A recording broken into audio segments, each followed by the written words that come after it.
Julián Carrillo y el Sonido 13.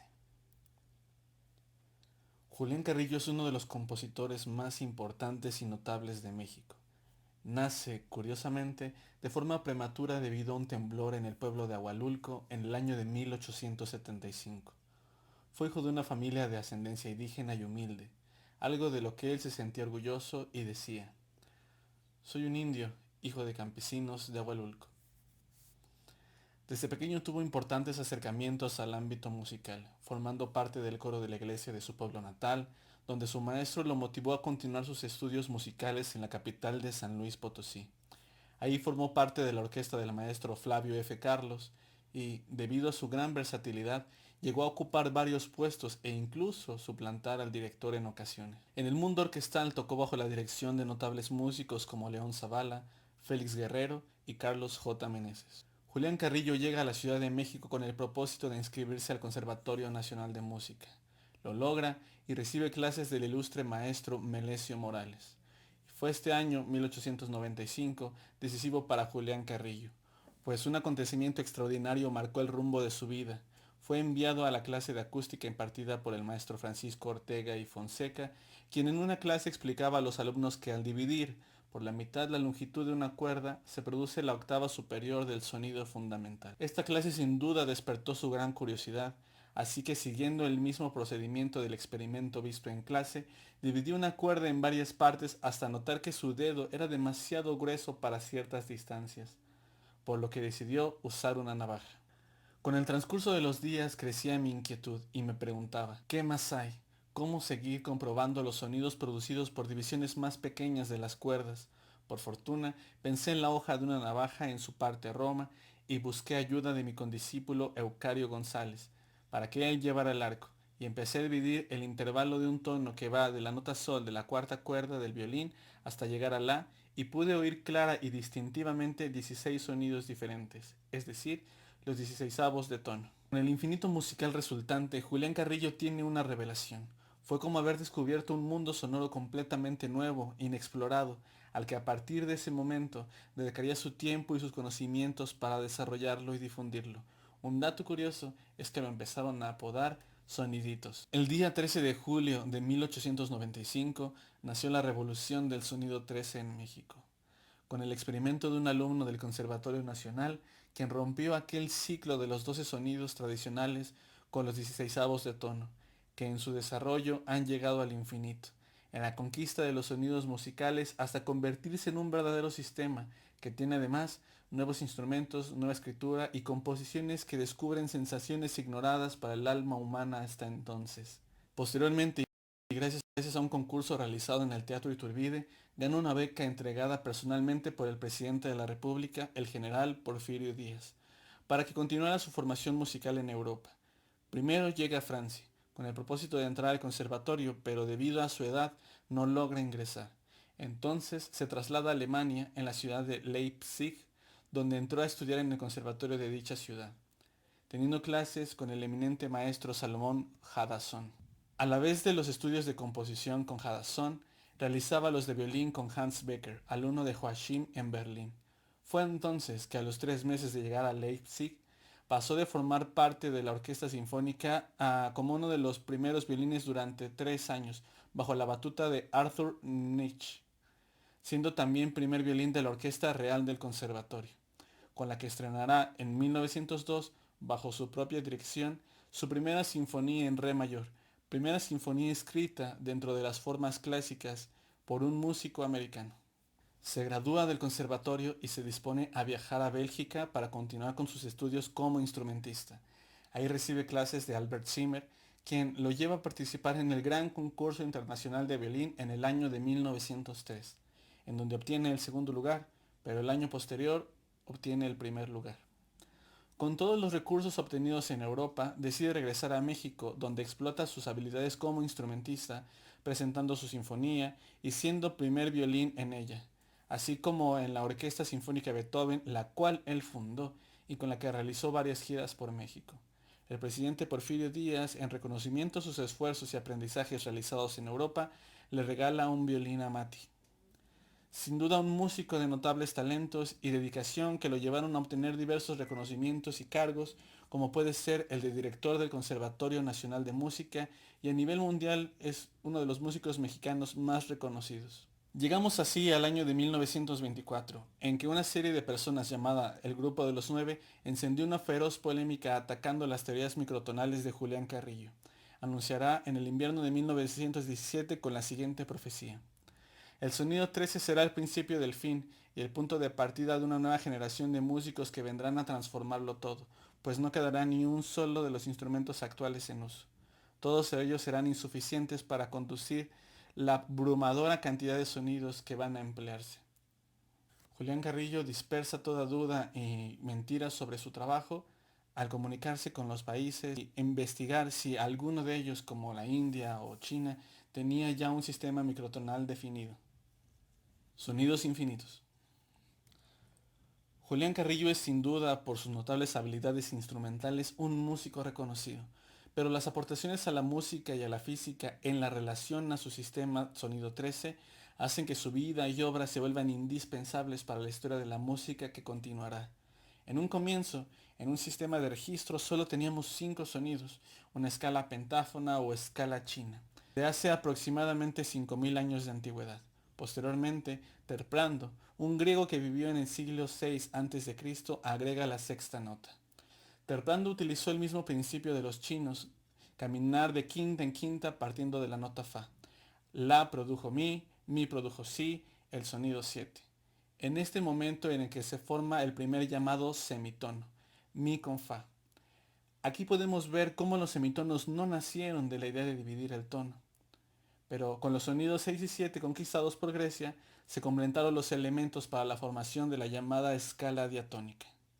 En el siglo XVI, Gregorio Magno se da cuenta que las notas tienen distancias más pequeñas entre sí que pueden sostenerse, y entonces se va a tener 7 notas a conquistar los 12 sonidos.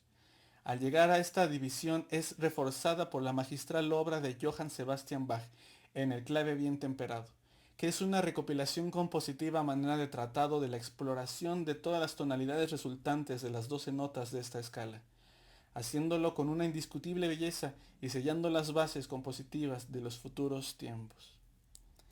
Bach llevó a la práctica este sistema y para demostrar sus ventajas compuso la obra El clave bien temperado. Ningún otro músico anterior a Bach escribió en tonalidades que necesitaran los 7 bemoles o los 7 sostenidos que llegaban a existir al dividir la octava en 12 notas.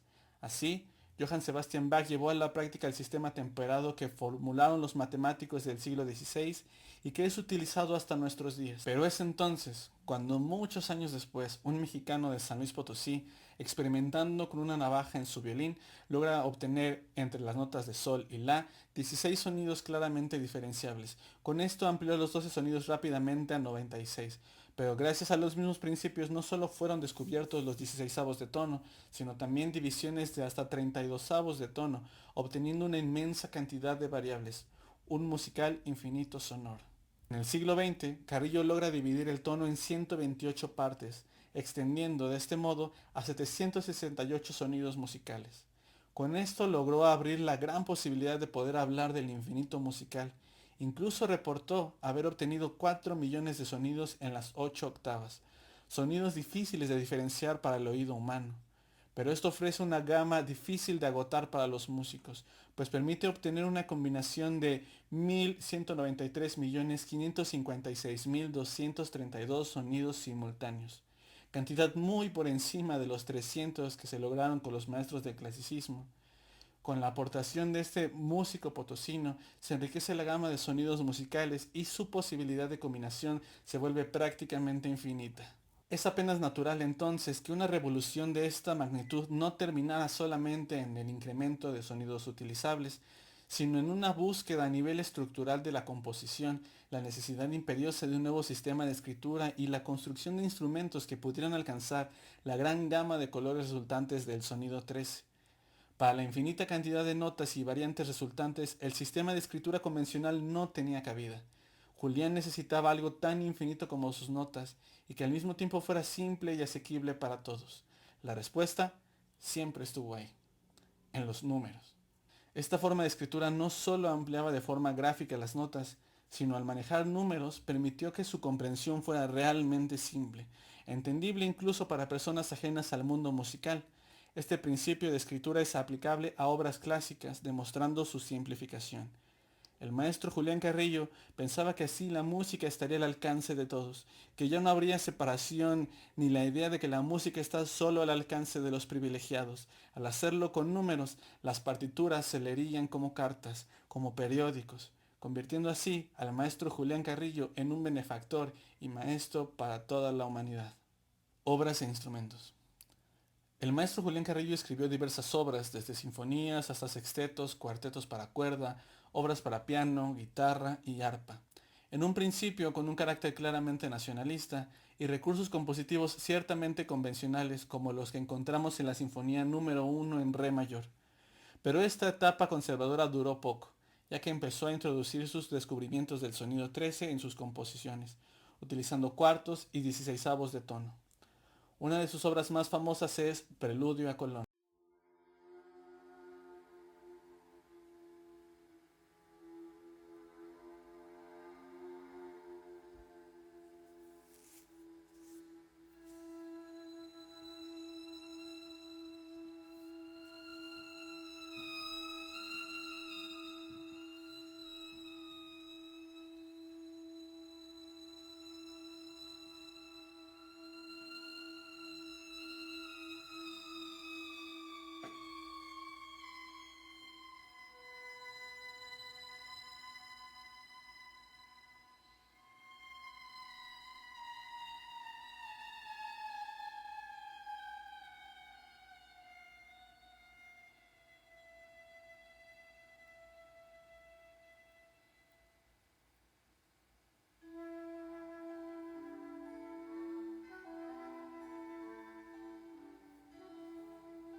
Y en el nombre está lo simbólico, ya que como Colón descubrió un nuevo mundo, el maestro Julián Carrillo también era un valiente explorador en el océano musical.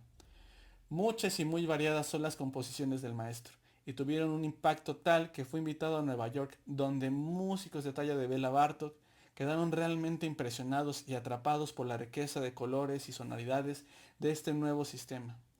Es claro que para poder componer utilizando estas pequeñas divisiones de tono era necesario la renovación o construcción de instrumentos que pudieran llegar a tan recónditos sonidos. Y esa es otra enorme aportación del maestro Julián Carrillo. Por la naturaleza misma de los instrumentos de cuerda, logró modificar pianos a tercios, cuartos y dieciseisavos de tono, así como guitarras, arpas y claro, en cuestión de dimensión, la creación de una orquesta que contara con los elementos necesarios para interpretar la riqueza sonora. Al comprender la importancia de contar con instrumentos modificados para tocar especialmente las notas del microtonalismo, diseñó sus propias arpas, flautas, guitarras y pianos. Por ello, es en 1949 cuando Julián Carrillo presentó su piano afinado en tercios de tono. Para finales de los años 50, el compositor ya tenía pianos afinados por cuartos, quintos, sextos y séptimos de tono, causando un impacto en todo el mundo. Notables músicos se vieron influenciados por esta nueva visión musical y apoyaron al maestro no solo con la divulgación de su trabajo, sino con aportaciones compositivas y conciertos donde integraban sus obras junto con la de músicos como Arnold Schoenberg. Metamorfosis.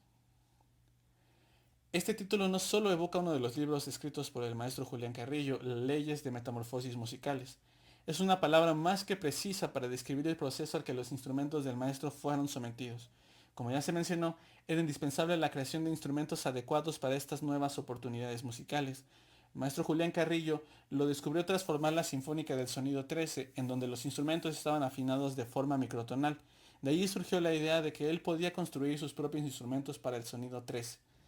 Con sus conocimientos en las ciencias como la física y las matemáticas, logra construir 15 pianos metamorfoseados, los cuales patenta. Los utiliza desde tonos enteros hasta 16avos de tono, pero fue gracias a la ayuda de la casa Sauter en Alemania que construye un piano en tercios de tono. Construyó además arpas, flautas, guitarras y chelos, capaces de generar cuartos, octavos y hasta 16avos de tono, así como diversos libros y tratados. Conclusión.